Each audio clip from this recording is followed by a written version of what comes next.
ঢাকা মিরপুর ১ সম্পত্তির জন্য বাবা মারা যাবার পর থেকেই প্রতারক বড় ভাই আহমেদ আলী ও মামা এলাকার কিছু কুখ্যাত মুখোশধারী প্রতারক সন্ত্রাসী চক্র করে ছোট ভাইয়ের উপর নানা রকম বাহানা করে অত্যাচার, নির্যাতন ও মারধর ষড়যন্ত্র করে।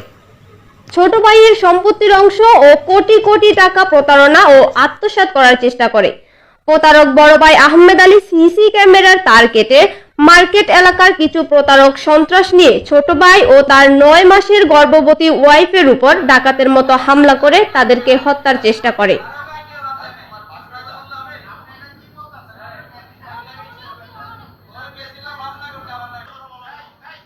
ভাই মনে করেন যে আমার মামা, হ্যাঁ, এলাকার কিছু লোক মনে করেন যে চক্র বানায় আমার খুব অত্যাচার করতেছে। সম্পত্তি মনে করেন বুঝতে গেলে নানা রকম বাহানা করে, নানা রকম ভেজাল করানোর চেষ্টা করে এবং ফালায়।